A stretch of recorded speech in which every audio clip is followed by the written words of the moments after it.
छोटे से गांव बिलासपुर में निशिकांत नाम का एक गरीब मजदूर रहता था। एक दिन वो अपने काम से लौट रहा था, तभी उसे रास्ते में एक गधा मिला। अरे, इस गधे को तो बहुत चोट लगी है। मेरे रहने की कोई जगह नहीं है मालिक, मैं बस इधर से उधर भटक रहा हूँ, इसलिए मुझ पर कोई भी हमला करके मुझे चोट पहुँचा देता है। अरे बोलने वाला गधा, ये गधा तो बोलता भी है। तुमको तो चोट भी लगी है। तुम एक काम करो, मेरे साथ मेरे घर चलो।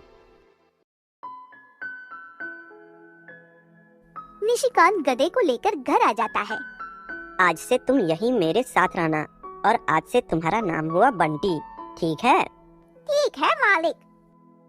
निशिकांत बंटी को खाने को घास देता है और उसकी चोट पर दवाई भी लगा देता है। कई दिन बीत जाते हैं। एक दिन निशिकांत परेशान सा बैठा था। क्या हुआ मालिक, परेशान दिख रहे हो? क्या कोई परेशानी है? अब तुमको क्या बताऊं बंटी, पूरी जिंदगी मेहनत से मजदूरी करके मैंने कुछ धन इकट्ठा किया है। सोच रहा हूँ इससे कुछ जमीन खरीद लूं, जिससे रोज रोज मेहनत मजदूरी ना करनी पड़े और उस पर खेती करके घर चल जाएगा।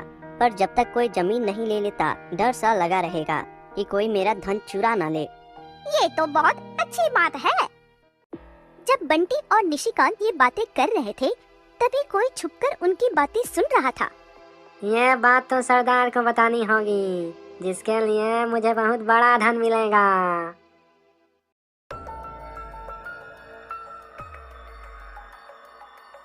जीवा डाकू ये बात डाकू के सरदार को बता देता है। डाकू का सरदार और उसके 3 साथी निशिकांत के घर आ जाते हैं, जिन्हें देखकर निशिकांत डर जाता है। क्यों री, सुना है तेरे पास बहुत धन है, लाओ वो सारा धन मुझे दे दो। नहीं, वो मैं तुम्हें नहीं दे सकता। वो मेरा मेहनत से कमाया हुआ धन है। देना तो पड़ेगा, वरना तुम्हें और तुम्हारे इस गधे को हमसे कौन बचाएगा। तभी बंटी जोर जोर से हंसने लगता है, जिसे देख चारों डाकू हैरान हो जाते हैं।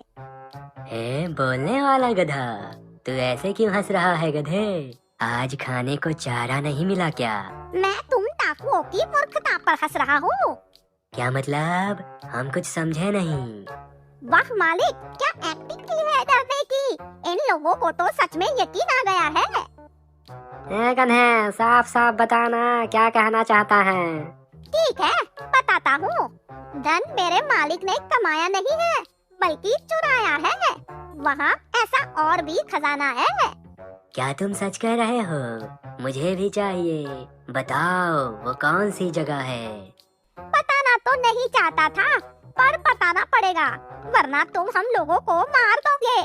यहाँ से दूर पुरानी घाटी के पीछे एक बड़ा सा पेड़ है, वहाँ आसपास तुम खुदाई करना, वहाँ खजाना निकल जाएगा। ठीक है, ये धन तुम ही रखो, हम जाते हैं खजाना लूटने। इतना कहकर वो लोग पुरानी घाटी की तरफ चले जाते हैं। अरे वाह बंटी, तुम तो बहुत ही चतुर हो। तुमने मेरी कितनी बड़ी मदद की है। बंटी, मैं ये एहसान कभी नहीं भूलूंगा। नहीं मालिक, मैंने तो बस आपके वफादार होने का फर्ज निभाया है। मदद तो आपने की थी मेरी, मुझे मेरे पूरे टाइम पर अपने पास रखकर। निशिकांत बंटी को शाबाशी देता है।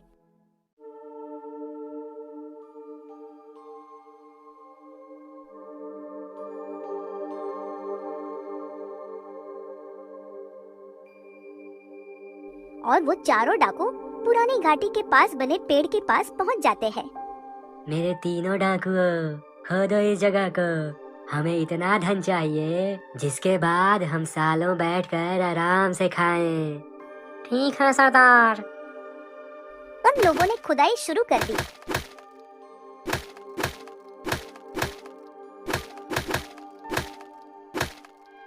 लेकिन वहाँ कुछ भी नहीं निकला। सरदार, इतना खोद दिया, फिर धन क्यों नहीं मिल रहा? क्योंकि यहाँ धन है ही नहीं। उस गधे ने हमें मूर्ख बनाया है। अब मैं नहीं छोड़ूंगा उन्हें। जहाँ डाकुओं ने हार का स्वाद चख लिया था, वहीं निशिकांत गांव के मुखिया से एक सस्ते दामों पर जमीन खरीद लेता है। हा, मजा ही आ गया। धन भी मिल गया और वो बंजर जमीन से पीछा छूटा। अब निशिकांत जिंदगी भर भी वहाँ फसल बोएगा, तब भी कुछ न उगेगा उस पर। निशिकांत उस जमीन पर फसल उगाने के लिए बीज बो देता है, पर बहुत दिनों तक भी उस पर फसल नहीं उगती तो दुखी हो जाता है। मैं तो बर्बाद हो गया बंटी। बीबी बच्चे भी अब तो भूख से मरने लगे। अपनी सारी जमा पूंजी से मैंने ये जमीन खरीदी थी, पर मुखिया जी ने धोखे से ये बंजर जमीन मुझे बेच दी। अब करूँ तो क्या करूँ? कोई काम भी तो नहीं है जो कर सकूं। फसल तो उगेगी मालिक, बस थोड़ी सी अकल इस्तेमाल करने की देर है। जैसा मैं कहता हूँ वैसा करो। निशिकांत ने बिल्कुल वैसा ही किया। निशिकांत ने एक बार फिर बीज बोया। बंटी और निशिकांत दिन भर खेत में मेहनत करते और कुछ ही दिनों बाद निशिकांत की बंजर जमीन पर फसल लहराने लगी। ये देख निशिकांत बहुत खुश हो गया। वाह बंटी, ये तो कमाल ही हो गया। ये कमाल तुमने कैसे किया, जरा मुझे भी तो बताओ। कुछ नहीं मालिक, मुखिया जी के आदमी भी इस जमीन पर गेहूं बोते थे और आपने भी गेहूं ही बोया। क्योंकि आसपास की सारी जमीन वाले गेहूं ही बोते हैं, ऐसे में किसी ने भी कुछ अलग नहीं किया। क्योंकि इस जमीन पर गेहूं नहीं उग सकता, पर इस जमीन पर गेहूं नहीं, सरसों तो उग सकती है। हमने सरसों का बीज बोया तो आप खुद ही देख लो कितनी अच्छी फसल उगाई है। वाह बंटी, तुम सच में बहुत होशियार हो। चलो एक मजे की बात मैं भी बताता हूँ। इस पूरे गांव में सरसों कोई नहीं उगाता। इसका लाभ हमें अलग से होगा। इसका मतलब इस गांव के लोग सरसों बाहर से मंगवाते हैं। आप इसका दाम कम ही रखिएगा, इससे सब लोग आपके पास ही आएंगे। कुछ दिन ऐसे ही बीत जाते हैं। देखते ही देखते निशिकांत के दिन बदलने लगे। उस जमीन से निशिकांत गांव का सबसे अमीर किसान बन गया। निशिकांत और उसका परिवार बहुत खुश था। पर जब ये बात मुखिया को पता चली तो वो आग बबूला हो गया। ये कैसे हो सकता है? आज निशिकांत गांव का सबसे अमीर इंसान हो गया है। नहीं, मुझे वो जमीन वापस चाहिए। वैसे भी मैंने वो बहुत सस्ते दामों पर बेची थी। फिर क्या सोचा है मुखिया जी? क्या करेंगे आप? पहले तो हम निशिकांत से अपनी जमीन वापस मांगेंगे। अगर उसने वापस नहीं दी तो हमने सोच लिया है हमें क्या करना है। मुखिया निशिकांत के घर जाता है। हमें अपनी जमीन वापस चाहिए निशिकांत। ये आप क्या कर रहे हैं मुखिया जी? मैंने तो वो जमीन खरीदी थी आपसे, और वैसे भी आपने तो मुझे धोखे से वो बंजर जमीन दी थी। वो तो मेरे गधे बंटी की वजह से ये सब मुमकिन हो पाया है। ठीक है, अगर तुम ऐसे जमीन नहीं दोगे तो मुझे जबरदस्ती ही लेनी होगी। इतना बोलकर मुखिया वहाँ से चला जाता है। बंटी भी ये सारी बात सुन रहा था। वो मुखिया के पीछे पीछे उसके घर जाता है, जहाँ मुखिया अपने एक आदमी से बात कर रहा था। जब मैंने वो जमीन निशिकांत को दी थी तब वो उसके नाम नहीं की थी, तो वो जमीन अभी भी मेरे नाम पर है। वाह मुखिया जी, आप तो बहुत चालाक निकले। तभी वो गधा मुखिया के पास जाकर कहता है, माफ कीजिएगा मुखिया जी, पर आप तो बुरी तरह ठगे गए हो। क्या मतलब है तुम्हारा, और तुम यहाँ क्यों आए हो? आपकी मदद करने मुखिया जी। काफी समय से वो जमीन निशिकांत मालिक के पास है और सब जानते हैं कि वो जमीन आपने निशिकांत मालिक को बेची है। पर आप चाहो तो जमीन वापस दिलाने में मैं आपकी मदद कर सकता हूँ, जैसे निशिकांत मालिक की मदद की मैंने। वो सब तो ठीक है, पर तुम अपने मालिक के खिलाफ जाकर मेरी मदद क्यों करना चाहते हो? अरे क्या मुखिया जी, मुझ जैसे गधे को तो रहने का ठिकाना चाहिए। वैसे भी वो मालिक मुझसे बहुत काम करवाता है। मैं निशिकांत मालिक से कुछ कागजात पर अंगूठा लगवा कर ले आऊंगा और आप भी उस पर अंगूठा लगा देना। जमीन आपके नाम पर हो जाएगी। ठीक है, तुम कल आ जाना वो कागजात लेकर।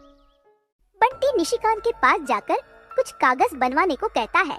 निशिकांत बिल्कुल वैसा ही करता है और अगले दिन मुखिया से अंगूठा भी लगवा लेता है। मुबारक हो निशिकांत, अब ये जमीन फिर से मेरी हुई। हा हा हा। जिस गधे को तुम अपना वफादार मानते थे उसने ही तुम्हें धोखा दे दिया। वो मेरा बंटी है धोखा मेरे साथ नहीं बल्कि आपके साथ हुआ है मुखिया जी। मैं इतना समझदार था नहीं, इसलिए बिना नाम कराए ही जमीन आपसे ले ली और जिन कागजों पर आपने अंगूठा लगवाया है उससे वो जमीन अब मेरे नाम हो गई है। इतनी बड़ी चालाकी मेरे साथ? मैं अपने मालिक को कभी धोखा नहीं दे सकता। ये सब मैंने उनके लिए ही किया है। ये देखकर मुखिया जी की आंखें भर जाती है। आज तुमने मेरी सोच ही बदल दी। मेरी नीयत खराब हो गई थी। एक जानवर होकर अपने मालिक के लिए इतना किया तुमने। इंसान इंसान की नहीं करता। मुझे माफ कर दो निशिकांत भाई। मैं भी आज से नेकी और अच्छाई के रास्ते पर ही चलूंगा। कोई बात नहीं मुखिया जी। और तुम बंटी, तुम मेरे सबसे अच्छे साथी हो। आज से तुम कोई काम नहीं करोगे, बस घास खाओगे और आराम करोगे। और हाँ, आने वाली मुश्किलों से मुझे ऐसे ही बचाते रहना। तो देखा आपने, अकल से बड़ी मुश्किल से भी लड़ा जा सकता है।